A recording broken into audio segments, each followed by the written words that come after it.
हृदय भगति मति रंग पानी, हृदय भगति मति रंग पानी, हृदय भगति मति रंग पानी।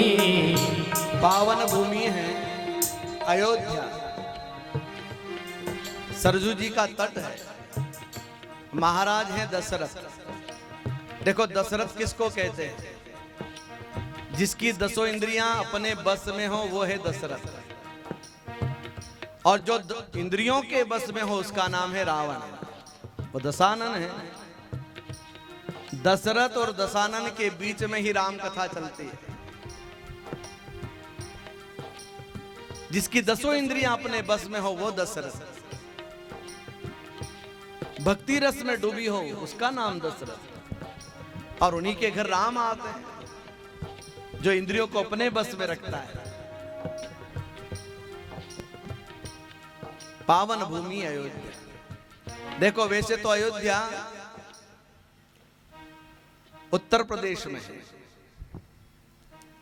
लेकिन संतों का मानना है कि आपका और मेरा शरीर ही अयोध्या है।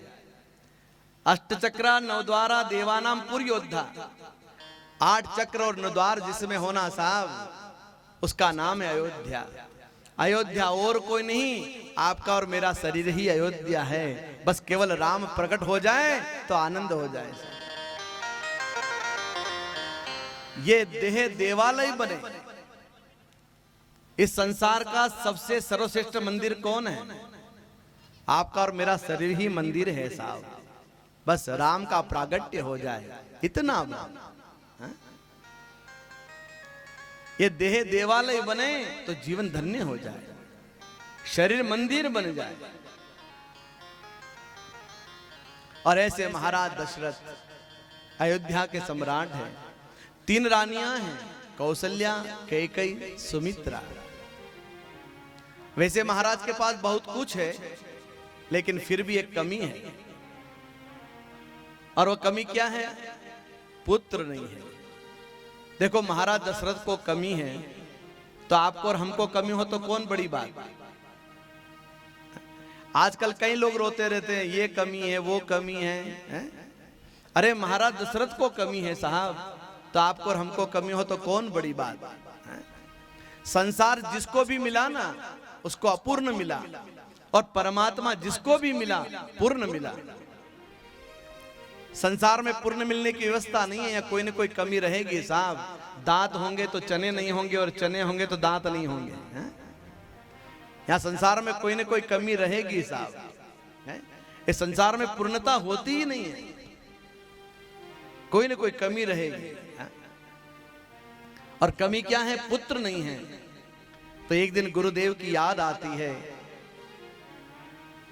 तुलसी बाबा ने लिखा है, एक बार भूपति मन मागी, एक बार भूपति मन मागी, भेग लानी मोरे सुत नागी, भेग लानी मोरे सुत नागी। गुरु ग्रह गया वो तुरंत मय पाला, गुरु ग्रह गया वो तुरंत मय पाला, गुरु ग्रह गया वो तुरंत मय पाला, गुरु ग्रह गया वो तुरंत मय पाला। चरण लागे कर विनय विशाला, चरण लागे कर विनय विशाला, चरण लागे कर विनय विशाला, चरण लागे कर विनय विशाला। गुरुदेव की याद आती है। प्रातः काल गए गुरुदेव के आश्रम में, वशिष्ठ जी को प्रणाम किया। तो वशिष्ठ जी ने कहा कि महाराज आज सुबह सुबह इतनी जल्दी कैसे आना हुआ? तो कहा गुरुदेव मोरे सूत नाही, मेरे पुत्र नहीं। मोरे सूत नागे, ओहो मोरे सूत नागे, देखो ताली बजनी चाहिए। गुल से गुलशन गुलजार हो जाता है, बजाओ भजन में ताली तो बेड़ा पार हो जाता है। सबकी ताली बजनी चाहिए। राम आने वाले हैं ना, तुम्हारी ताली से विकुंड के ताले खुलेंगे। हाँ, भोजन कितना भी बढ़िया बना हो पर थाली ना हो तो भोजन की शोभा थाली से है, बगीचे की शोभा माली से है और भजन की शोभा ताली से है। इसके बिना मेरा राम प्रकट नहीं होता साहब। प्रीमियम पार्क की इस पावन भूमि में एक बार पुनः 5वें वर्ष में राम आने वाले हैं। हाँ। मोरे सुतना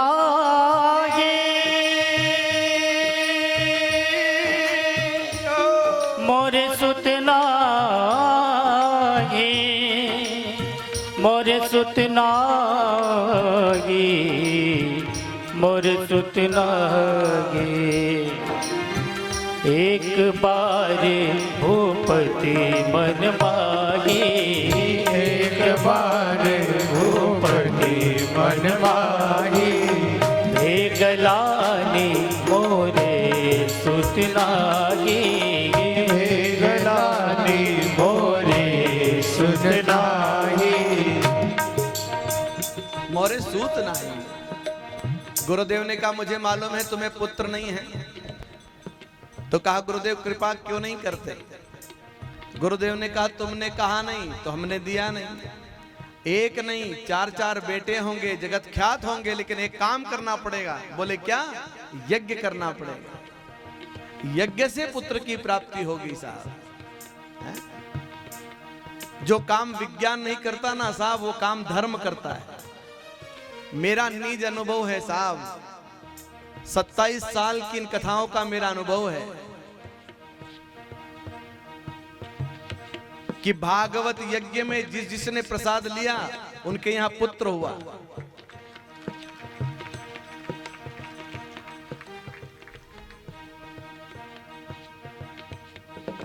डॉक्टर मना कर देता कि अब कुछ नहीं होगा, पर मैं गारंटी लेता हूं साहब कि यदि भागवत से तुम मांगोगे और सच्चाई श्रद्धा होगी तो मेरी गारंटी तुम्हारे घर आनंद हो जाएगा। क्या नहीं मिलता भागवत से, यज्ञ से, धर्म से, हवन से, क्या नहीं मिलता। जो मांगते वो मिलता है। बस सच्ची श्रद्धा हो, बस सच्ची निष्ठा हो साहब।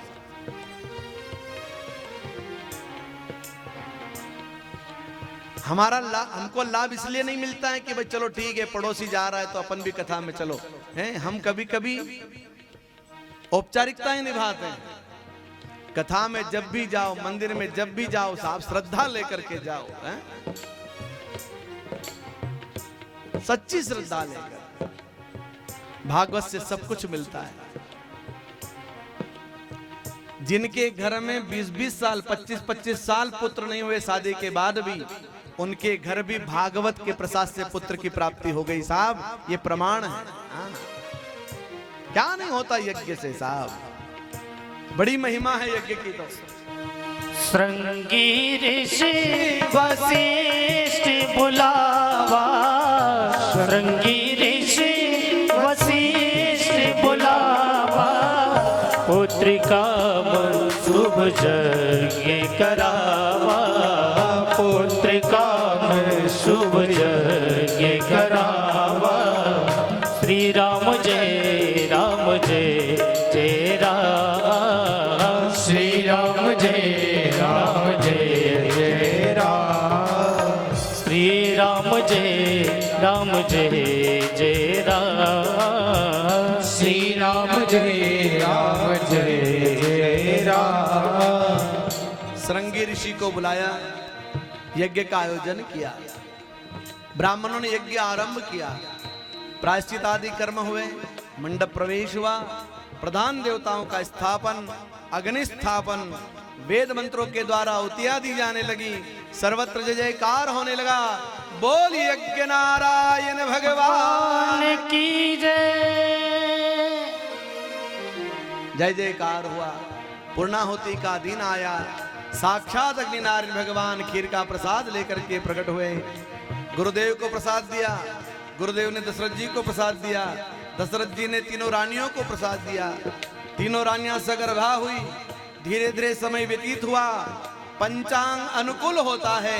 तुलसी बाबा ने लिखा, जोग लगन ग्रह वार तिथि, जय हो जय हो जय हो।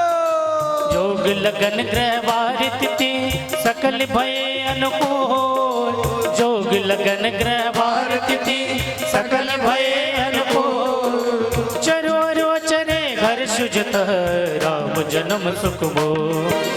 चरो आचरे राम जन्म सुख मोह। जोग लगन ग्रह वार तिथि, सकल भय अनुकूल। जोग लगन ग्रह वार तिथि, सकल भय अनुकूल। चरुअर अचरे हर्ष जुत, राम जन्म सुख मोह। चरुअर अचरे हर्ष जुत, राम जन्म सुख मोह। पंचांग अनुकूल हुआ। जोग लगन ग्रहवार तिथि, इसी का नाम पंचांग है। जोग लगन ग्रहवार और तिथि, पंचांग अनुकूल हुआ। भगवान के अनुकूल वातावरण हुआ और भगवान के प्रागट्य की तिथि निश्चित हुई। नवमी तिथि, नवमी तिथि मधुमास पुनीता। नवमी तिथि मधुमास पुनीता। शुक्ल पक्ष अभिजित हरिप्रीता। शुक्ल पक्ष अभिजित हरिप्रीता। मध्य दिवस अतिशीत नगामा। मध्य दिवस अतिशीत नगामा। पावन का त्रिलोक विश्रामा। पावन का त्रिलोक विश्रामा। पावन का त्रिलोक विश्रामा। पावन का त्रिलोक विश्रामा। नवमी तिथि है, मधुमास है, चैत्र मास, शुक्ल पक्ष नवमी तिथि। चैत्र मास ने भारत को धन्य कर दिया। नवमी तिथि ने भारत को धन्य किया है? नवमी तिथि मधुमास पुनीता। भगवान राम नवमी को प्रकट होते हैं। 9 का अंक पूर्ण है और पूर्ण अंक में परमात्मा प्रकट होते हैं।